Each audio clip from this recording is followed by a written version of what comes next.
Hello everyone, in this tutorial we are starting a new chapter with you again. In this section we will give you information about what asynchronous method programming is and we will make your attempt. However, I would like to point out that we are starting a large and comprehensive chapter that can be a subject of education in itself. That's why all the details of our work are not possible. So, I am going to give you full information and give you the information you need to know and be basic. Because be sure to keep this in mind. You cannot become an expert in any subject in any 2 to 3 hours and 10 hours of training, but you have an idea. Specialize and developing on it depends entirely on your ability and work. So I said it's especially on YouTube, like being the expert on this subject in hour and being an expert on this 2 hours. Please don't get demoralized by this guy. First of all with you, what is task? What is asynchronous programming? So what is asynchronous programming and multi-thread programming? Let's talk about them. First, let's give clarity to the new concept of this word asynchronously. Asynchronous programming of course about an important topic. Let's know this first. Understanding this issue and then being able to apply what we have learned to our project correctly. At the same time to able to apply it correctly in terms of performance. It may vary according to our workflow and use patterns. We can apply it correctly, you can be sure that you will use a lot of benefits. Asynchronous programming is a structure that includes the concepts of multi-thread programming. It's basically called a principle that should be blocked during the operation of code. So, when we make a transaction, our workspace should be blocked. There is a very simple example of this. We have all lived through it. When you scan our computer of virus, when we try to take any action after saying start virus scanning, you have surely experienced and seen that the virus scanning screen for frozen and faded. This is asynchronous programming, that is when trying to carry out all operations through the single structure. Due to allocation of resource in one place, it cannot allocate resource to the other process and freeze a core at the moment. That's why, or to give another example from everyday life, when a person next to the ask question while we are watching TV, we can't pay full attention to the because we give the attention to the person next to us. We can't do it. This is actually a one-to-one matching example that is correct life for us. What is the multi-thread programming? Let's talk about that. I would like to underline again that multi-thread programming has different function, simultaneous execution of different function. That is about being able to parallel processing. To summarize further, we can say that code blocks are executed in parallel. It is the case that threads will start work at the same time. The meaning we call thread is 3 or 4 different workflows at the same time. You can think of it like insert, delete, update, or while our programming is running, our computer is in another thread. This is you can think of it as performing other operation or another kernel. Let's move on.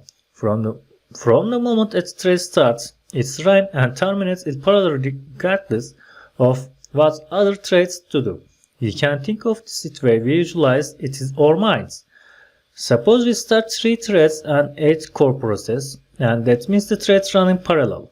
You can think of it like assigning a kernel to each thread, so that the 3 threads running all processes are independent of each other. That is, it will work in parallel. I hope I have able to tell you us so far.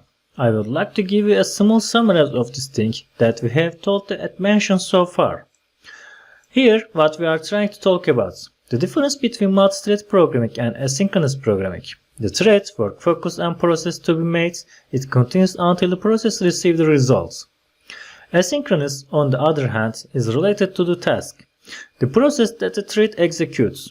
If it requires standby, it switches process to power other jobs instead of idle. Performs the task to be done in between. Resume the process that required waiting. What is the synchronous programming?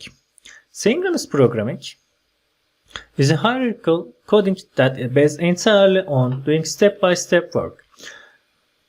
That is, it cannot code underlying processes until the result of the transaction comes.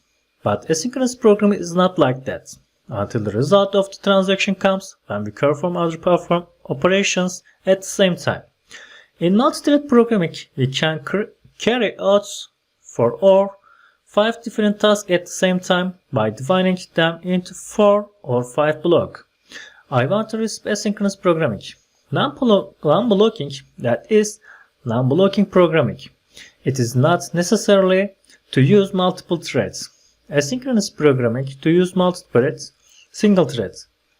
But another important point to asynchronous programming is switch thread I am performing to this operation is a logic based on belonging of that thread. So asynchronous and multi-thread programming is the highest level with the full performance of your computer on server. It based on ensuring that you use to add the highest rate. If we are talking about the process with the image, I want to come back to the virus program again. The virus program works usually via UI threads, but since Windows servers are not a UI, that is, they do not have a visuality, so they run in the main threads. They go through the main threads as soon as the virus program starts scanning. If I could click on the other button on the screen, I would like to call this process asynchronous programming. Or, if more than one thread is used, it call multi-thread programming when we go through this example. This does not necessarily have to be France. In other words, we do not have to use asynchronous multi-thread programming in our project. This is a feature that we can make in order to decide and use efficiently according to workflow, according to the intensity of work. We can say that this feature provided to us. As an asynchronous programming developer, our focus is whether the work should be done in a single thread or in many threads. Our focus is on blocking our main thread of this work. So, when we say asynchronous, we need to understand this.